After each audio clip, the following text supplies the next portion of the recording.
ആറന്മുളയിലാണ്. ആറന്മുള എന്ന് കേൾക്കുമ്പോൾ തന്നെ നമ്മുടെ മനസ്സിലേക്ക് ഓടിയെത്തുന്നത് ആറന്മുള പാർത്ഥസാരഥി ഭഗവാനും വള്ളംകളിയും വള്ളസദ്യയും ഒപ്പം ആറന്മുളയുടെ സ്വന്തം പള്ളിയോടങ്ങളുമാണ്. ഇപ്പോൾ നമ്മൾ നിൽക്കുന്നത് ആറാട്ടുപുഴ പള്ളിയോടത്തിന്റെ വള്ളപ്പുരയുടെ മുന്നിലാണ്. പക്ഷെ നമുക്ക് പള്ളിയോടത്തെ ഇവിടെ കാണാൻ സാധിക്കില്ല. കാരണം പള്ളിയോടം ഉള്ളത് ഇപ്പോൾ പുനർനിർമ്മാണത്തിന്റെ പ്രവർത്തനങ്ങളൊക്കെ ആയിട്ട് മാരിപ്പുരയിലാണ്. അപ്പൊ അങ്ങോട്ടേക്കാണ് നമ്മുടെ ആദ്യത്തെ യാത്ര. നമുക്ക് അവിടെ പോയി വള്ളത്തിന്റെ വിശേഷങ്ങൾ, പള്ളിയോടത്തിന്റെ വിശേഷങ്ങളൊക്കെ കണ്ടിട്ട് തിരിച്ചു വരാം. അപ്പോൾ എനിക്കൊപ്പം ഉള്ളത് ഇപ്പോൾ ആറാട്ടുപുഴ പള്ളിയോട സമിതിയിലെ അംഗങ്ങളാണ്.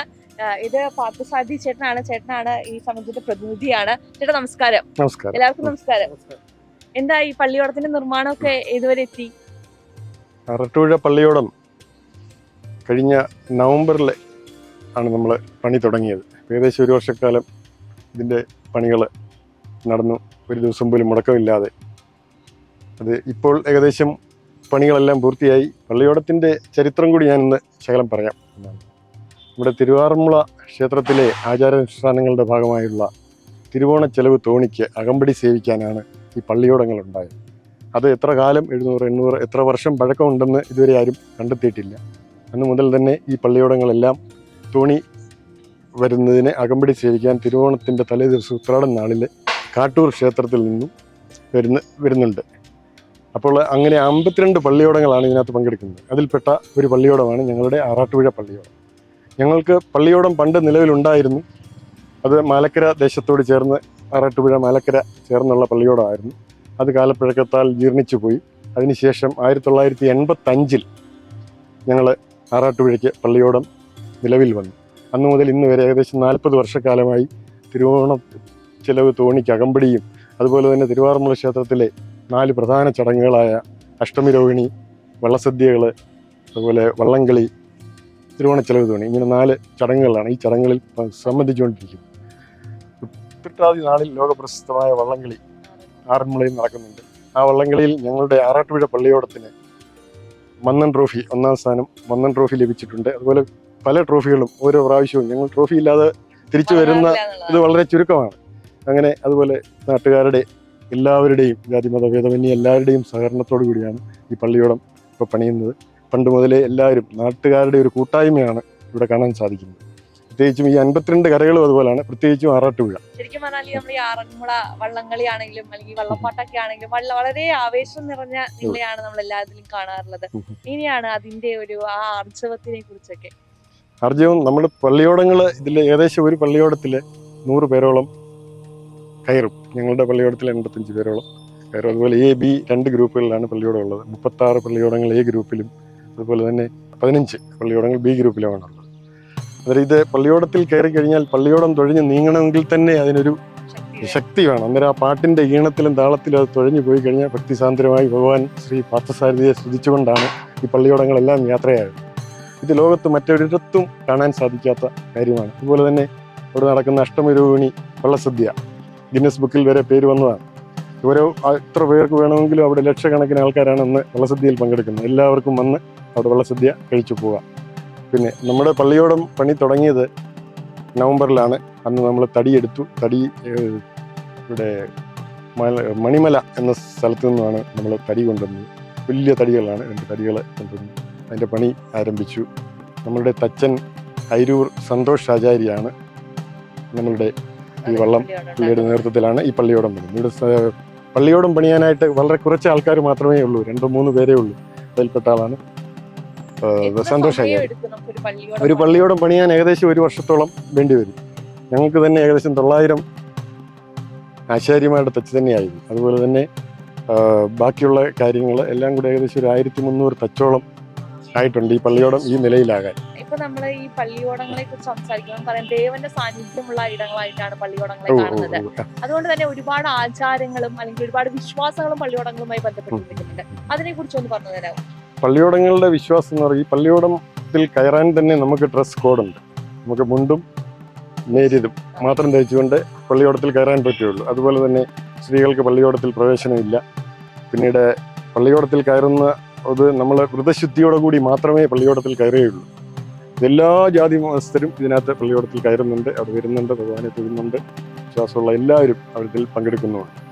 എന്തൊക്കെ തരത്തിലുള്ള വ്രതങ്ങളാണ് ഇതിന് പിന്നിലുള്ളത്? അല്ല, നമ്മളിപ്പം മത്സ്യമാംസാദികൾ ഭക്ഷിക്കാതെ രാവിലെ കുളിച്ച് തൊഴുത് പള്ളിയോടത്തിൽ മറ്റ് ദുശ്ചിന്തകളൊക്കെ വെടിഞ്ഞ് പള്ളിയോടത്തിൽ കയറി ഭഗവാനെ മാത്രം ധ്യാനിച്ച് അവിടെ വന്ന് സമർപ്പിക്കുകയാണ് നമ്മൾ ചെയ്യുന്നത്. എന്തുകൊണ്ടാണ് സ്ത്രീകൾ പള്ളിയോടത്തിൽ കയറരുത് എന്ന് പറയുന്നത്? ഇല്ല, അത് സ്ത്രീകൾ പള്ളിയോടത്തിൽ കയറില്ല എന്ന് പണ്ട് മുതലേ ഉള്ള ആചാരമാണത്. പ്രത്യേകിച്ചും എല്ലാവർക്കും അറിയാവുന്ന കാര്യമാണ്. ചില ദിവസങ്ങളിൽ സ്ത്രീകൾക്ക് പള്ളിയോടത്തിൽ കയറാൻ സാധിക്കില്ല, അതിനൊരു ഭംഗം വരരുത് എന്നുള്ള ഉദ്ദേശത്തോടു കൂടി മാത്രമാണ് അങ്ങനൊരു കാര്യം ചെയ്തത്. ഈ പള്ളിയോടങ്ങൾക്ക് ചുണ്ടൻ വള്ളങ്ങളിൽ നിന്ന് എന്താണ് വ്യത്യാസം വരുന്നത്?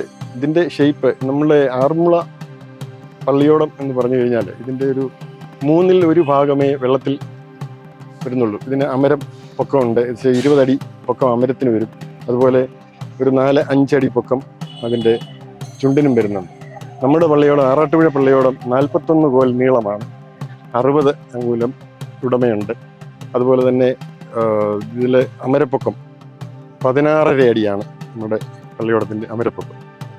അമരപ്പൊക്കം എന്ന് പറഞ്ഞാൽ അതിനനുസരിച്ചാണ് നമ്മൾ ഈ നയമ്പുകൾ, അടനയമ്പ് അവിടെ കാണാൻ സാധിക്കും. ഇവിടുത്തെ വഞ്ചിപ്പാട്ടിന്റെ പ്രധാന കലാകാരൻ എന്ന് പറയുന്നത് വേണുഗോപാല കൃഷ്ണപിള്ള എന്ന് പറയുന്ന ഈ ചേട്ടനാണ്. ചേട്ടന്റെ അച്ഛന്റെ കാലം മുതൽ ഇവിടെ തന്നെയാണ് ഇവിടെ പാട്ടിൽ മുൻപന്തിയിൽ നിൽക്കുന്നത്. അത് നമുക്കൊരു പാട്ടോട് കൂടി തന്നെ തുടങ്ങിയാലോ? ഗോവിന്ദ തിരുനാമ സങ്കീർത്തനം ഗോവിന്ദ ഹരി ഹരി ഹരി. ചെന്താമര കണ്ണനുണ്ണീ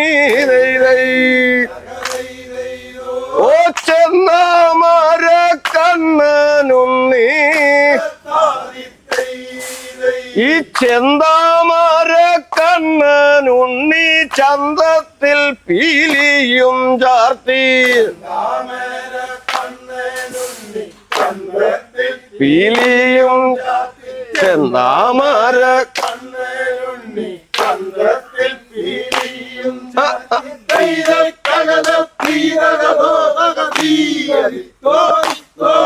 ആ ചന്തമോടെ ഈ വീടിപ്പോൾ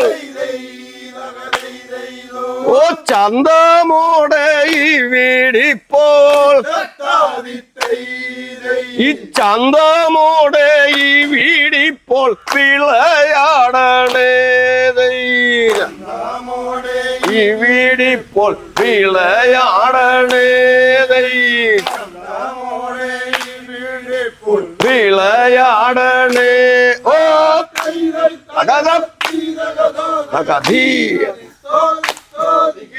ഇത് നതോന്നത വൃത്തത്തിലുള്ളതാണ്. ഇനി വെച്ചുപാട്ടെന്ന് പറഞ്ഞിട്ടുണ്ട്, അതും 2 വരി പാടാം. കണ്ണാനീയാടിയ ആ കണ്ണാനീയാടിയ ലീലകളൊന്നൂടെ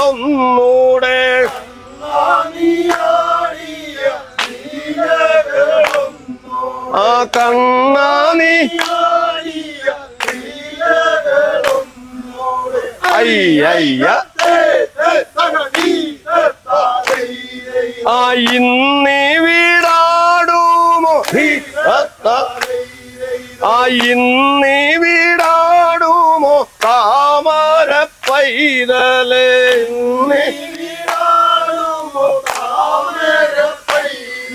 ആ ഇന്നീ വീടാടുമോ താമര പൈതലേ അയ്യ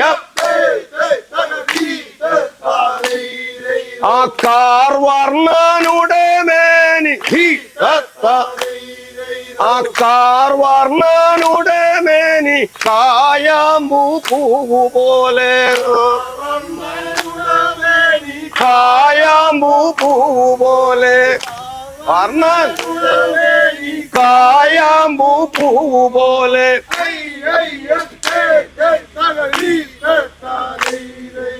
കാണുമ്പോൾ കണ്ണിന് ആ കാണുമ്പോൾ കണ്ണിന് ആനന്ദം പരവേശം ആനന്ദം പരവേശം കാണുമ്പോൾ ആനന്ദം പരവേശം അയ്യ ചെയ്തോ കണ്ണാനിയാടിയ കണ്ണാനിയാടിയ ലീലകളൊന്നൂടെ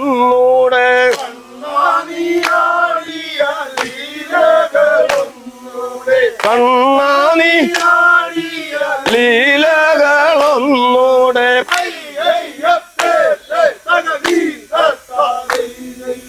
ഇന്നീ വീടാടുമോ ഇന്നീ വീടാടുമോ താമര പൈതലേ താമര പൈതലേ താമര പൈതലേ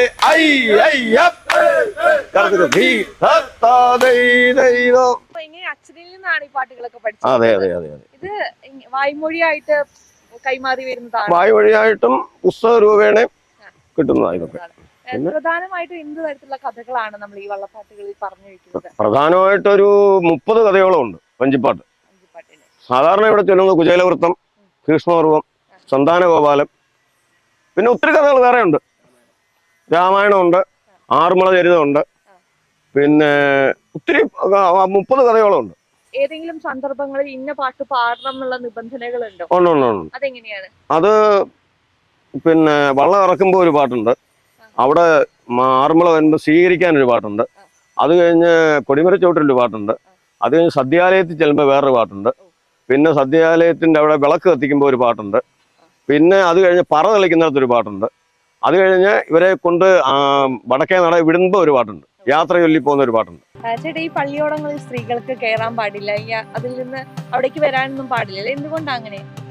സ്ത്രീകള് പള്ളിയോടത്തിൽ കയറരുതെന്ന് ഒരു നിയമവുമില്ല, പള്ളിയോടത്തിൽ കയറാറില്ല.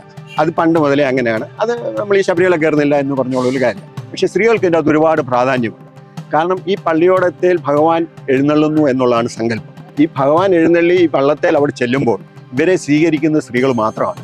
അവരെ താളമേളങ്ങളും താലപ്പൊലികളും വിളക്കും ഒക്കെ ആയിട്ട് വന്ന് ഭഗവാനെ സ്വീകരിച്ച് വള്ളസദ്യയിലേക്ക് കൊണ്ടുപോകുന്ന സ്ത്രീകൾ മാത്രമാണ്. അതോടൊപ്പം തന്നെ ഈ വള്ളസദ്യ കഴിക്കാനിരിക്കുമ്പോൾ അവർക്ക് ആദ്യമായിട്ട് ഓരോ വിഭവങ്ങളും അവർ ചോദിക്കുമ്പോൾ വിളമ്പി കൊടുക്കേണ്ടതും ആ കുടുംബത്തിലെ സ്ത്രീകളാണ്. അപ്പോൾ അവർക്കാണ് അതിൻ്റെ ഫുൾ പ്രാധാന്യം. വള്ളത്തെ കയറുന്നില്ലെന്ന് പറഞ്ഞാൽ ഈ വെള്ളത്തിൽ കൂടെ പോകുന്നൊക്കെയല്ലേ അപകടങ്ങൾ ഒഴിവാക്കാനായിട്ടൊക്കെ പണ്ട് കാലഘട്ടത്തിൽ അത് മാറ്റി വെച്ചെന്നേ ഉള്ളൂ, അല്ലാതെ വരണമുള്ളതായിട്ട് എനിക്ക് തോന്നുന്നില്ല. പിന്നെ അവരുടെ ശുദ്ധിപരമായ കാര്യങ്ങളും കൊണ്ട്. പക്ഷെ സ്ത്രീകൾക്കാണ് ഇതിൽ ഏറ്റവും പ്രാധാന്യം. ഈ വള്ളസദ്യയുമായി ബന്ധപ്പെട്ട മുഴുവൻ കാര്യങ്ങളും ചോറ് വിളമ്പുന്നതെല്ലാം സ്ത്രീകൾ തന്നെയാണ്. ചുണ്ടൻ വള്ളവും മറ്റേ വള്ളവും തമ്മിൽ മറ്റേ വള്ളങ്ങൾ ഉണ്ടാക്കിയിരിക്കുന്നത് ഒരു സ്പോർട്സ് ആക്ടിവിറ്റി എന്ന നിലയിലാണ് മറ്റേ വള്ളം ഉണ്ടാക്കിയിരിക്കുന്നത്. അതിൻ്റെ രൂപവും ആ ഘടനയിലാണ്, അതിന് സ്പീഡിൽ പോകാനുള്ള ഇതുണ്ട്, എല്ലാ ഘടനയും. ഇത് ശരിക്കും പറഞ്ഞാൽ തിരുവാറന്മുള ക്ഷേത്രത്തിൻ്റെ ആചാരവുമായിട്ട് മാത്രം ബന്ധപ്പെട്ട നിർമ്മിച്ചിരിക്കുന്നതാണ്. അവിടെ ഭഗവാന്റെ അകമ്പടിക്കാരാണിവർ. അതുകൊണ്ട് തന്നെ ഇതിന് ഭക്തിക്കാണ് കൂടുതൽ പ്രാധാന്യം. അതാണ് ഇത് തമ്മിലുള്ള വ്യത്യാസം. ചേട്ടാ, ഇപ്പൊ നമുക്ക് നിലവിലുള്ള പള്ളിയോടം പണിതിട്ട് എത്ര വർഷങ്ങളായി? ഇതിപ്പോ 40 വർഷം പഴക്കമുണ്ട്. പഴക്കമുള്ള പള്ളിയോടാണ്. ഇടയ്ക്ക് നമ്മൾ പല പ്രാവശ്യം ഇത് പുതുക്കി പണിഞ്ഞായിരുന്നു. ഇപ്രാവശ്യമാണ് ഏകദേശം ഒരു 35 ലക്ഷം രൂപയിൽ പരം ചെലവാക്കി വീണ്ടും പുതുക്കി പണിയാണ്. ഈ പള്ളിയോടത്തിന്റെ ഒരു മെയിൻ്റെനൻസ് എങ്ങനെയാണ് വരുന്നത്? പള്ളിയോടത്തിന്റെ മെയിൻ്റെനൻസ് എന്ന് പറഞ്ഞു കഴിഞ്ഞാൽ നമ്മളിത് ആദ്യം ഞാൻ പള്ളിയോടം ഇറക്കുന്നതിനെ കുറിച്ച് പറയാം. ഏകദേശം ഒരു 100 പേരെങ്കിലും പള്ളിയോടം ഇറക്കുന്നതിന് നമുക്ക് വേണ്ടി വരും. അതുപോലെ തന്നെ ഇത് തിരിച്ച് കയറ്റി വെക്കുന്നത്. കയറ്റി വെച്ച് കഴിഞ്ഞാൽ നമ്മൾ പള്ളി ആദ്യം ഇതിന് മീൻനെയ്യ് അടിക്കും. അത് ഒരു വർഷം 4 പ്രാവശ്യം മീൻനെയ്യ് അടിക്കുന്നത് പറഞ്ഞാൽ ഇതിന്റെ തടി വെള്ളത്തിൽ കിടന്ന് അതിന് കുത്തല് വീഴാതിരിക്കാനും. തടി എന്ന് പറഞ്ഞാൽ നമ്മൾ ആഞ്ഞിലിത്തടിയാണ് ഇതിന് ഉപയോഗിക്കുന്നത്. ആഞ്ഞിലിത്തടി വളഞ്ഞൊക്കെ വരും. മറ്റു തടികൾ വെച്ച് ഇതുപോലെ പള്ളിയോടം നിർമ്മിക്കാൻ പറ്റത്തില്ല. ഏകദേശം 1-2 തടി അതുപോലെ തന്നെ ആ നീളത്തിലാണ് ഇത് നമ്മൾ പണിയുന്നത്. ഇതിന് കേടുപാടുകൾ വരരുത്, അതുപോലെ ഇതിൻ്റെ ജോയിൻറ്റുകളെല്ലാം അതുപോലെ വെള്ളം ലീക്ക് ആവരുത്, ഇങ്ങനെയുള്ള അത് തന്നെയല്ല ഇത് ലാസ്റ്റ് ചെയ്യും നെയ്യ് ഉപയോഗിച്ച് കഴിഞ്ഞാൽ. അതുപോലെ നമ്മൾ മത്സരത്തിൽ പോകുമ്പം വെള്ളത്തിൽ കൂടെ തെന്നി സ്പീഡ് കൂടുതൽ കിട്ടാനും അത് സഹായിക്കുന്നു. പള്ളിയോടങ്ങളുടെ പ്രധാനമായിട്ടും ഇത് കൂടുതൽ ലാസ്റ്റ് ചെയ്യണം. തടി അതിനു വേണ്ടിയാണ് നമ്മൾ ഈ മീൻ നെയ്യ് ഉപയോഗിക്കുന്നത്. ഒരു വർഷത്തിൽ എത്ര പ്രാവശ്യമാണ്? ഒരു 4 പ്രാവശ്യമെങ്കിലും ഉപയോഗിക്കും. അതൊരു ഭാരിച്ച ചിലവേറിയ കാര്യമാണ്. പള്ളിയോടത്തിൻ്റെ മെയിൻ്റനൻസ് എന്ന് പറഞ്ഞാൽ അതിന് ചെറിയ ചെറിയ സഹായങ്ങൾ ഗവൺമെൻറ്റിൽ നിന്നൊക്കെ നമുക്ക് കിട്ടുന്നുണ്ട്. പക്ഷേ അതുകൊണ്ടൊന്നും അത് നമുക്ക് പോരാ. അതിന് നമ്മുടെ കരക്കാരെല്ലാവരും കൂടെ എടുത്തും അതുപോലെ തന്നെ പള്ളിയോട സേവാ സംഘത്തിൽ നിന്ന് കിട്ടുന്ന ഗ്രാൻറ്റും ഇതെല്ലാം ഇതിന് ഉപയോഗിക്കുന്നുണ്ട്. ഏകദേശം ഒരു 1.5 ലക്ഷം രൂപയോളം നമുക്ക് ചിലവാകുന്നുണ്ട് മീൻ നെയ്യ് അടിക്കാൻ മാത്രം. ഈ നീറ്റിലേക്ക് ഇറക്കുന്ന സമയത്ത് ഇപ്പൊ വള്ളപ്പുരയിൽ നിന്നാണോ നീറ്റിലേക്ക് ഇറക്കുക? അല്ല, വള്ളപ്പുരയിൽ നിന്നും പള്ളിയോടം ഇറക്കി നീറ്റിലിറക്കുക എന്ന് പറഞ്ഞാൽ നമ്മൾ പണി കഴിഞ്ഞിട്ട് അടുത്ത പ്രാവശ്യം ചടങ്ങുകൾക്ക് പോകുന്നതിന് മുമ്പേ എല്ലാ പള്ളിയോടങ്ങളും നീറ്റിലിറക്കുക എന്നൊരു ചടങ്ങ്. അത് വള്ളപ്പുരയിൽ നിന്ന് അല്ല മാലിപ്പുരയിൽ പണിയാൻ മാത്രമേ നമ്മൾ കയറ്റുള്ളൂ. അതിനുവേണ്ടിയാണ് മാലിപ്പുര ഉണ്ടാക്കുന്നത്. ഇത് വള്ളപ്പുരയാണ്. ഇതിനകത്താണ് വള്ളം നമ്മൾ സൂക്ഷിച്ചു വെക്കുന്നത്. വള്ളത്തിന് ഉപയോഗിക്കുന്ന തടി ആഞ്ഞിലിത്തടിയാണ്. ആഞ്ഞിലിത്തടി ഉപയോഗിക്കാൻ കാരണം എന്ന് പറഞ്ഞാൽ ഇച്ചിരി ഫ്ലെക്സിബിലിറ്റി ഉണ്ട്. ഇത് വളഞ്ഞു കിട്ടാൻ വേണ്ടിയാണ് ഈ ആഞ്ഞിലിത്തടി ഉപയോഗിക്കുന്നത്. ഞങ്ങൾ ഇതിന് 2-3 ആഞ്ഞിലിത്തടി വാങ്ങിച്ചാൽ ഈ വള്ളം പണിയുന്നത്. ഏറ്റവും കുറഞ്ഞത് 110 ഇഞ്ചെങ്കിലും വണ്ണമുള്ള തടിയെ വള്ളത്തിന് പള്ളിയോളത്തിന് ഉപയോഗിക്കാറുള്ളൂ. കാരണം അതിൻ്റെ വീതി കിട്ടാൻ വേണ്ടിയാണ്, വള്ളത്തിന് തടിക്ക് വീതി കിട്ടാൻ വേണ്ടി. നീളം 44 അടിയാണ്. ഞങ്ങൾ ഇപ്രാവശ്യം വാങ്ങിച്ച തടിയെല്ലാം 44 അടി നീളത്തിലാണ്. അത് 44 അടി നീളത്തിൽ തടി കിട്ടാൻ വേണ്ടി ഞങ്ങൾ നവംബർ തൊട്ട് ഇന്ന് തുടങ്ങിയത്. നവംബറിലൊക്കെ ഈ തടി അന്വേഷിച്ച് നടക്കുകയായിരുന്നു. ഞങ്ങളുടെ ഒരുപാട് ആൾക്കാർ പുറത്തുണ്ട്. അവരൊക്കെ ഇതിനു വേണ്ടി കഷ്ടപ്പെട്ട ഒരുപാട് പേരുണ്ട്. ഞങ്ങളിപ്പോൾ ഇവിടെ 2-3 പേരേ ഉള്ളെങ്കിലും കഷ്ടപ്പെട്ട ഒരുപാട് പേരുണ്ട്. അവരെല്ലാം ഓടി നടന്ന് ഇവിടെ നിന്നല്ല മണിവില പോലുള്ള വനത്തിൻ്റെ ഏരിയയിലൊക്കെ പോയി ആ തടി ഉണ്ടാക്കിയിരിക്കുന്നു. അത് ഇവിടെ കൊണ്ടുവന്ന് തടി ക്രെയിനിലിറങ്ങി ഇവിടെ തന്നെയാണ് ഈ അറക്കുന്നത് കൊടി വയ്ക്കുന്നത്. ഇവിടെ തന്നെ ഇവിടെ താഴെ ഇറക്കിയ JCB ഒക്കെ കൊണ്ടുവന്ന് താഴെ ഇറക്കി അത് കൊടിവെച്ച് അതിനുശേഷം പണി തുടങ്ങുന്നത്.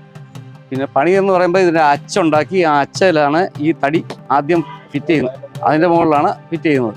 ആ അച്ചിനനുസരിച്ച് പിന്നെ ടൈറ്റ് ചെയ്താണ് ഇതിൻ്റെ വളമൊക്കെ റെഡിയാക്കി എടുക്കുന്നത്. ഓരോ അച്ചയിലും ഇതിന് ഒരുപാട് അച്ചുണ്ട്. 5-6 അച്ച മറ്റുണ്ട് അല്ലേ, 6 അച്ചുണ്ട്.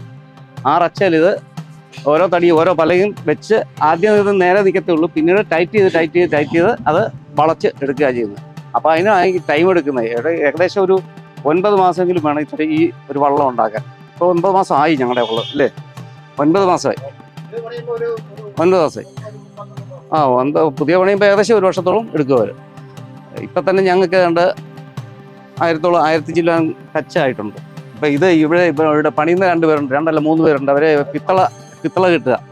പിന്നെ ഇതേ ചിത്രപ്പണി ഉണ്ടായിരുന്നു. ആ ചിത്രപ്പണിയെല്ലാം നടത്തിയിട്ട് ആൾക്കാർ പോയതാണ്. അവരുള്ളപ്പം അദ്ദേഹത്തിൻ്റെ ഇവിടെ കണ്ടില്ലേ, ഇത് കാറ്റുമറ എന്ന് പറയും. ഈ ഭാഗം കാറ്റുമറ. ഇവിടെ നിന്നാണ് ആൾക്കാർ പാടുന്നത്. ഇവിടെ നിന്ന് പാടും. ഇവിടെ ഞങ്ങളുടെ ഈ വള്ളത്തിൽ ഇവിടെ ഒരു 35-40 പേര് ഇവിടെ ഇരിക്കും. ആ ഭാഗത്ത് അണിയെന്ന് പറയും. അണിയത്ത് ഒരു 10 പേരിരിക്കും. പിന്നെ അമരപ്പൊക്ക ഇതിന് 16 അടിയുണ്ട്. 16 അടി പൊക്കമുണ്ട് അമരത്തിന്. അമരത്തെ 4 അടവയമ്പാണ്. 4 അടവയമ്പ് ഒന്നാടവയമ്പിന് 12 അടി പൊക്കമുണ്ട്. അതവിടെ ഇരിപ്പുണ്ട്. അതെ, ഇതാണ് അമരത്തിൻ്റെ മേളിൽ കയറ്റി വെക്കുന്ന ഇതിലാണ് ചാർത്തൊക്കെ വരുന്നത്. ഇതേ തുണി കൊണ്ടുള്ള ചാർത്തൊക്കെ വരും. ആ ചാർത്തയിൽ 9 കൊമള കാണും. നവഗ്രഹങ്ങളെ പ്രതിനിധീകരിച്ച 9 കൊമള. അത് കഴിഞ്ഞിട്ട് അതിൻ്റെ മറ്റ് അലുക്കുകളൊക്കെ വരും ഇതിൽ. അതായത് തുടക്കം ഇരുമ്പിലൂടെയാണ് ഇത് തുടങ്ങുന്നത്. പിന്നെ ഒരു സംഖ്യ ഈ ശില്പികളുടെ ഒരു കരവിരുതാണ് ഈ മഹത്തായ ഈ കർമ്മം. അതുപോലെ തന്നെ ഇരുമ്പിൽ തുടങ്ങി ബാക്കി എല്ലാവരും കൂടെ ചേർന്നു ബാക്കിയുള്ള ജോലികളെല്ലാം കൃത്യമായിട്ട് തീരുകയും അവസാന ഘട്ടം എത്തുന്നത് ഈ പിത്തളയിലും പിന്നെ പോളിഷിലൊക്കെയാണ്. ഇത് വളരെ ഗംഭീരമാക്കണമെന്നുള്ള ആത്മാർത്ഥമായിട്ടുള്ള ശ്രമമാണ് ഞങ്ങളിലൂടെ നടക്കുന്നത്. ഈ ഇരുമ്പുകളുടെ കൂട്ടം എന്ന് പറയുന്നത് ഇത് ജോയിൻ്റ് ചെയ്യുന്നത് തറ എന്ന് പറയും നമ്മുടെ കൂട്ടത്തിൽ. അതിനുശേഷം തറ അടിച്ച് മുറുക്കി അതിനുശേഷം ഈ തടിയുമായി ബന്ധപ്പെട്ട മേശരും ആചാര്യമാരുമായിട്ട് ഞങ്ങൾ കൂട്ടി സമീപനം പാലിച്ച് ഇത് ചെയ്ത് ഒരുമിച്ച് കൂടി ഇതിലെല്ലാം പരസ്പര ധാരണയോടുകൂടിയാണ് ഈ പണികളെല്ലാം. ഈ നയമ്പാണ് 1 നയമ്പ്. വലസൈഡ് കിടക്കും 1. ഇത് 2 അടനയമ്പ്. ഇത് ഇടസൈഡ് കിടക്കും. ഇത് 3 അടനയമ്പ്. ഇതും വലസൈഡ് കിടക്കും. ഇത് 4. ഇത് ഇടസൈഡ് കിടക്കും. ഈ 4 നയമ്പാണ് 1, 2, 3, 4. ഇത് 4 പേര് കൂടിയാണ് പിടിക്കുന്നത്. വള്ളം നിയന്ത്രിച്ച് പോകുന്ന ഇതരാണ്. ഈ 4 നയമ്പേരാണ് നീന്തി അങ്ങോട്ടോ ഇങ്ങോട്ടോ എങ്ങോട്ടെങ്കിലും പോകണേല് ഈ 4 നയമ്പേരാണ് നിയന്ത്രിച്ച് പോകുന്നത്. വള്ളം ഏത് ഭാഗത്തോട്ട് പോകണമെങ്കിൽ ഈ നയമ്പേരാണ് തിരിഞ്ഞു പോകുന്നത്. അത് പിടിക്കുന്ന ഇങ്ങനെ ഇട്ട് പിടിച്ചു കഴിഞ്ഞാൽ പിന്നെ തിരിയുന്നത് ഈ ഭാഗം കൊണ്ട് ഇങ്ങനെ കറങ്ങിയിട്ട് ഇങ്ങനെയാണ് പത്തി ഇട്ടാണ് വള്ളം പുറമോട്ട് പിടിച്ചാണ് വള്ളം ചവിട്ടുന്നത്. ചവിട്ടുന്നത് ഇങ്ങനെയാണ് ഇതിൻ്റെ കണക്ക്. പിന്നെ ഓരോരുത്തരൊക്കെ മാറി ഇത് പിടിക്കും. ഈ കൂട്ടത്തിൽ വള്ളം കൊണ്ടുവന്ന് അന്ന് 40 വർഷമുണ്ട്. ഞാനാണ് ഇതിലെ അമ്മരക്കാരൻ. ഇപ്പോഴും ദൈവം അനുഗ്രഹിച്ച് പിടിക്കുന്നുണ്ട്. പിടിക്കണം ആഗ്രഹമുണ്ട്. ആറായിട്ട് അമ്പലത്തിൽ ദേവി അടക്കി ചെന്നും കൊണ്ട് വിളക്ക് കത്തിച്ച് കർപ്പൂരം കത്തിച്ച് വള്ളപ്പാട്ടും പാടി അവിടുന്ന് ഘോഷയാത്രയായിട്ട് വന്ന് വള്ളത്തിൽ ഹരിവാര വിളിച്ച് കയറും. കയറി കഴിഞ്ഞാൽ പിന്നെ അവരെ വിളിച്ചു കഴിഞ്ഞാൽ വള്ളം മുന്നോട്ട് വിടുക. വഴുവാഴുവായിട്ട് വെള്ളം ഉണ്ടെങ്കിൽ അവരുടെ ഇത് തെറ്റ പോലെ ദക്ഷിണ മേടിച്ചുകൊണ്ടാണ് അവരെ വിളിച്ച് പോകുന്നത്. പോയി കഴിഞ്ഞാൽ പിന്നെ ആറെട്ട് ഇടനാട്ടിടം ദേവി ക്ഷേത്രത്തിലോട്ട് പോകും. പോയി അവിടെ ചെന്ന് തൊഴുതും വെച്ചാണ് 6 മണിക്ക് പോകുന്നത്. 6 മണിക്ക് പോകുമ്പോൾ ഈ വള്ളത്തെ ഇരിക്കുന്ന ആൾക്കാർ തുഴച്ചിക്കാരെല്ലാം ഉണ്ട്. തുഴ നയമ്പാണ് വേണ്ടത്. ഇതാണ് തുഴയുന്ന നയമ്പ്. ഇത് കൂമ്പത്തിരിക്കുന്ന നയമ്പ്. പിന്നെ അതിലും ചെറുതുണ്ട്. ഇങ്ങനെ വണ്ടിക്കോട്ട് ഇങ്ങോട്ട് അങ്ങോട്ടങ്ങ് പോകും. അമരം വരെയുണ്ട്, നയമ്പേരുണ്ട്. അത് 10-30 പേരുണ്ട്. ഈ അടനയമ്പേരാണ് പിന്നത്തെ എല്ലാം പിടിച്ചത്. ഈ അടനയമ്പേരാണ് എല്ലാവരും നിയന്ത്രിച്ച് ഈ വള്ളം പോകുന്നത്. എങ്ങോട്ട് വള്ളം പോകണോ, എങ്ങനെ തിരിക്കണോ, അത് ഈ നയമ്പേരാണ് തിരിയുന്നത്. ഇങ്ങനെയാണ് അതിൻ്റെ കറക്റ്റ് പോസ്റ്റിൽ കിടക്കുന്നത്. മുകളിലോട്ട് പോകുമ്പോൾ ഇങ്ങനെ കിടക്കും. തിരിക്കാൻ നേരത്ത് ഇങ്ങനെ തിരിയും നയമ്പ്. ചവിടാൻ നേരത്ത് ഇങ്ങനെ കുറയിട്ട് വള്ളം പുറമോട്ട് പിടിക്കും. അന്നേരമാണ് ഇത് റാവ് കണക്ക് തിരിയുന്നത്. അപ്പോൾ ഈ 2 നയമ്പ് പൊക്കി പിടിക്കും. ഈ 2 നയമ്പേരാണ് എൻ്റെ ചവിട്ട് നടക്കുന്നത്. 1ഉം 3ഉമാണ് ചവിട്ട്. 2, 4 വള്ളത്തിൻ്റെ അങ്ങോട്ടോട്ട് പോകുമ്പോൾ നേരെയാക്കാൻ. അതിനാണ് ഇതിന് ഈ 4 നയമ്പ്.